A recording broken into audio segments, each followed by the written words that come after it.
हरियाणा प्रदेश के लोगों को अच्छा बजट मिल सके, उनको लाभ मिल सके, उसको लेकर के हम अलग अलग लोगों के विचार विमर्श ले रहे हैं। हमने एक पोर्टल भी बनाया है। नहीं, देखिए, केजरीवाल सरकार के प्रति लोगों में बड़ा रोष है, क्योंकि उसने झूठे वायदे दिल्ली के लोगों के साथ किए हैं। हरियाणा में लगातार विकास की गति तेज हो, लोगों तक वो सुविधाएं पहुंचे, उसको लेकर के हमारी सरकार गति से काम कर रही है। उसने गरीब लोगों के सपनों को तोड़ने का काम किया, उनको कुचलने का काम किया। आज हमारे लिए बड़े ये परम सौभाग्य का दिन है।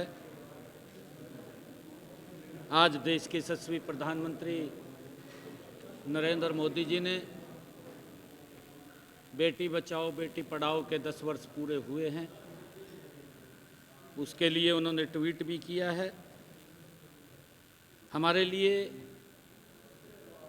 ये बहुत ही गर्व का दिन इसलिए भी है क्योंकि आज के दिन आदरणीय प्रधानमंत्री जी ने इस पवित्र अभियान की शुरुआत की, एक कुरीति समाप्त हो, हमारे हरियाणा से की थी, पानीपत की ऐतिहासिक भूमि से की थी। इन पिछले 10 वर्षों में जो हमने हरियाणा के अंदर और पूरे देश ने इस अभियान के साथ जुड़ करके इस कुरीति को समाप्त करने का काम वो किया है। अगर हम 2014 के लिंगानुपात की बात करें तो उस वक्त 861 था, जो आज बढ़कर के 910 हो गया है। एक बड़ा सुधार इसके अंदर आया है, एक कुरीति समाप्ति की तरफ जा रही है और आगे भी ये कुरीति बिल्कुल समाप्त हो। सरकार की तरफ से गंभीरता से इस विषय को लिया जा रहा है ताकि कहीं पर भी किसी प्रकार की कोई भी कोताही न बरती जाए। उसको लेकर के सरकार गंभीर है ताकि इस लैंगिक भेदभाव को दूर करने में महत्वपूर्ण भूमिका निभाई जा सके। साथ ही यह सुनिश्चित करने के लिए भी माहौल तैयार किया जा रहा है कि बालिकाओं को शिक्षा और अपने सपने पूरे करने का अवसर उन तक पहुंचे। हमारी सरकार बेटी बचाओ बेटी पढ़ाओ अभियान में आदरणीय प्रधानमंत्री जी के इस बहुत ही लोकहित विषय को लेकर के संजीदगी से काम कर रही है। आज हाई परचेज कमेटी की सुबह से बैठक चल रही है। इस बैठक में 26 एजेंडे वो आए थे। इनमें से 19 एजेंडों को मंजूरी दी गई है। प्रदेश के विकास में ये महत्वपूर्ण भूमिका अदा करेंगे। आज मुझे खुशी है कि 804 करोड़ रुपए के आज ये एजेंडे जो परचेज कमेटी के अन्य डेवलपमेंट के थे उनको मंजूरी मिली है, मंजूरी दी गई है। और जो हमने बिल्डर्स के साथ नेगोशिएशन किया है, उस नेगोशिएशन के अंदर भी 30 करोड़ रुपया प्रदेश सरकार का बचा है। हरियाणा में लगातार विकास की गति तेज हो, लोगों तक वो सुविधाएं पहुँचें, उसको लेकर के हमारी सरकार गति से काम कर रही है। आज के भी जो ये 408 करोड़ रुपए के 804 करोड़ रुपए के विकास कार्य और डेवलपमेंट के कार्यों के एजेंडे को मंजूरी मिली है, इससे हरियाणा प्रदेश के लोगों को बड़ा लाभ होगा। ये 26 एजेंडे आज इसमें रखे गए थे। सर, शहरों में अब जो है मशीनों से सीवरेज की सफाई होगी, इसको लेकर भी कोई मंजूरी दी गई है? मशीनें जो है हाँ, इसके लिए भी, क्योंकि अलग अलग हैं, वो सारा का सारा डीपली प्रेस नोट के अंदर आप लोगों के पास पहुंच जाएगा। कितनी मशीनें, हाईटेक मशीनें हैं, उसको हमने डेफर किया है क्योंकि वो पुराने टेक्निक की थी।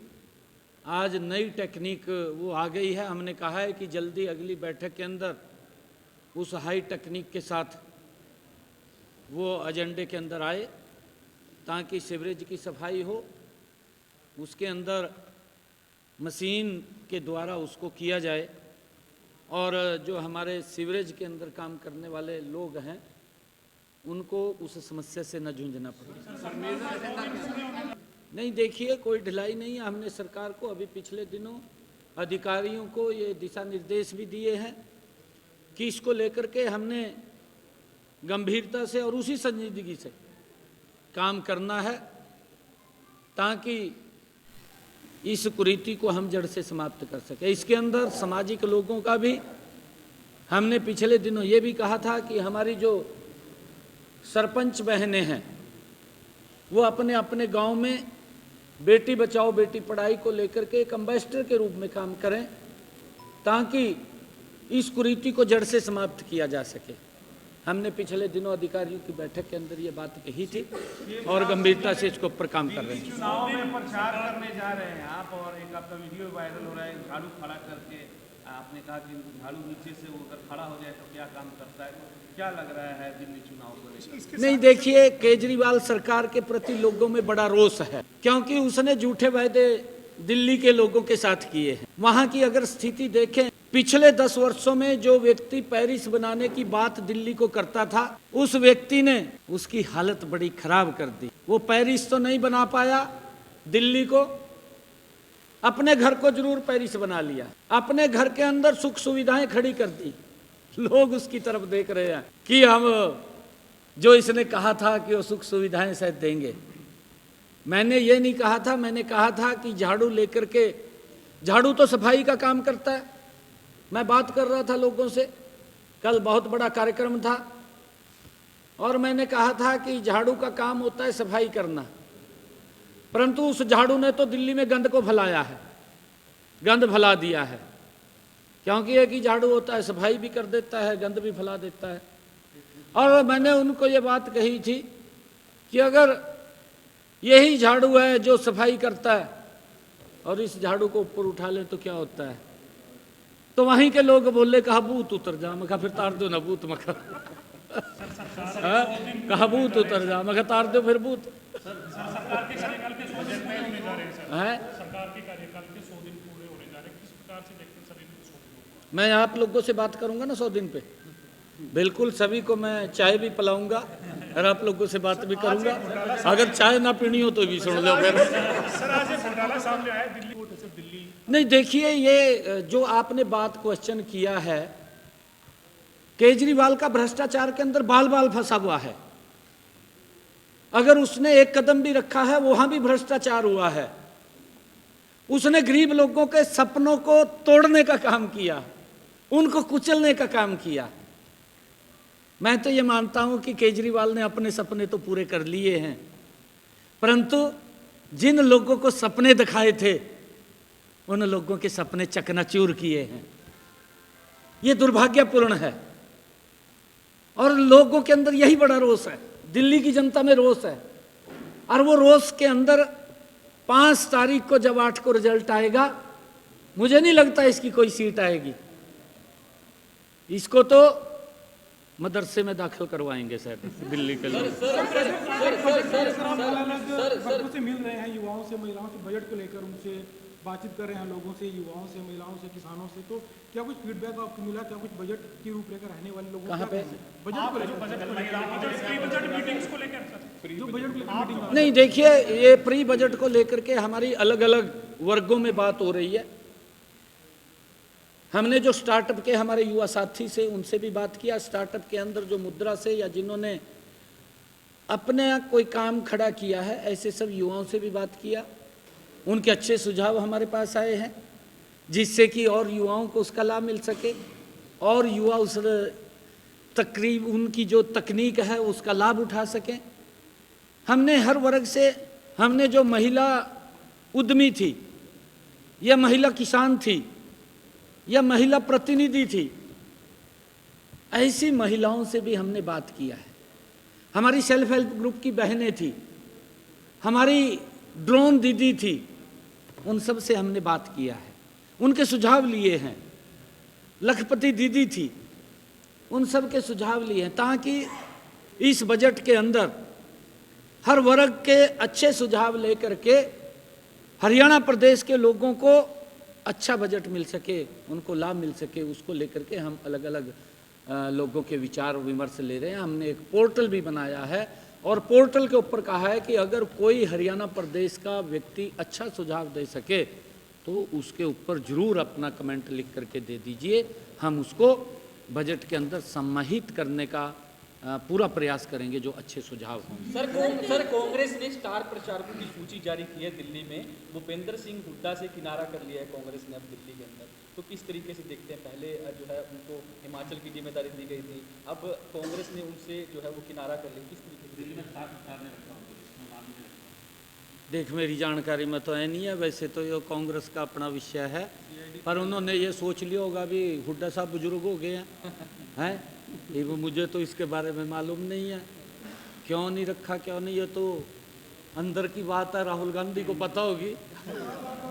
तो क्या लगता है बुजुर्ग हो गए सर? आपको क्या लगता है बुजुर्ग हो गए सर? आपको क्या लगता है कि बुजुर्ग हो चुके हैं सर? वो राहुल भी बुजुर्ग हो गया और तो वैसे युवा कहीं जानू का यो युवा कांग्रेस का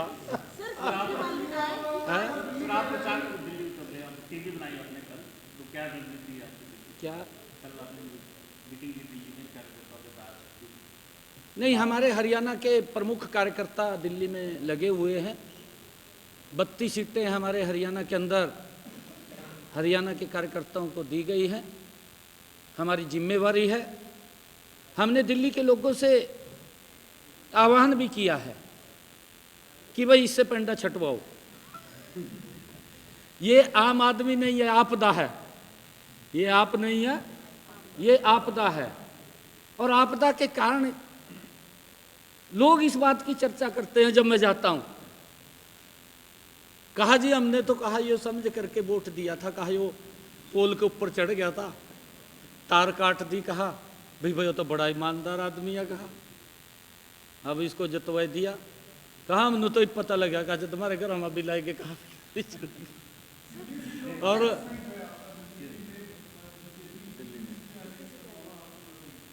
दिल्ली के अंदर भारतीय जनता पार्टी बहुत बड़े मैंडेट के साथ सरकार बना रही है और कांग्रेस और आम आदमी दोनों एक थैली के चट्टे बट्टे हैं।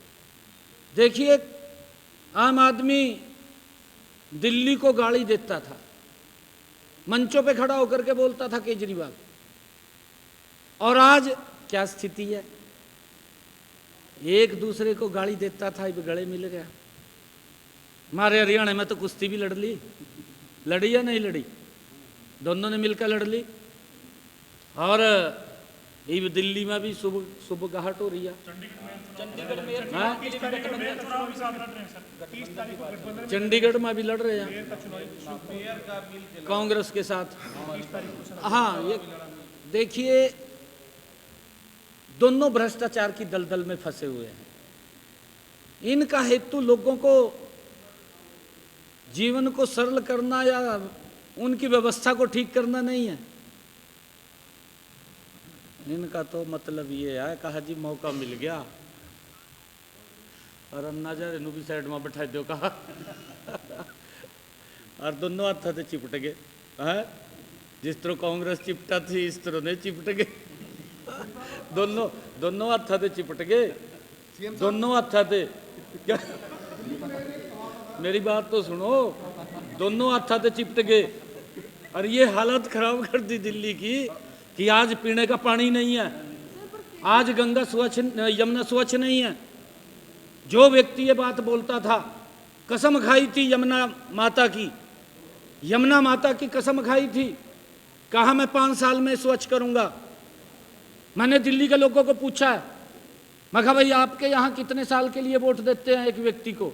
कहा जी 5 साल के लिए देते हैं। मैं कहा फिर आपने तो 10 साल के लिए दे दिया। 10 साल में भी मखा ये गंगा को, यमुना को स्वच्छ नहीं कर पाया। और 10 साल के अंदर भी ये बात बोलता था कि मैं फ्री पानी दूंगा और स्वच्छ जल दूंगा। आज भी जा करके आप कैमरे से उस माता की रसोई के अंदर झांक करके देखिए जहां वो गंदा पानी पीने को मजबूर हो रही है। और मैंने ये बताया, मैंने उनको बताया, मखा 2014 के अंदर दिल्ली की हमारी माताएं बैठी थी। मैंने उनको कहा कि आप भी जानती होंगी, आपसे 30 किलोमीटर 35 किलोमीटर दूरी पे मखा हरियाणा शुरू हो जाता है। कल मैंने कहा कि अगर आपने देखा होगा हमारे यहाँ भी 2014 से पहले, क्योंकि कांग्रेस का शासन था, हमारी माताओं बहनों को पीने का पानी घर में लाने के लिए 2 किलोमीटर तक सर के ऊपर मटका रख करके लाना पड़ता था। मखा ये बदलाव नरेंद्र मोदी जी के समय के अंदर आया। आज हरियाणा के अंदर किसी भी माता बहन के सर के ऊपर मटका दिखाई नहीं देता।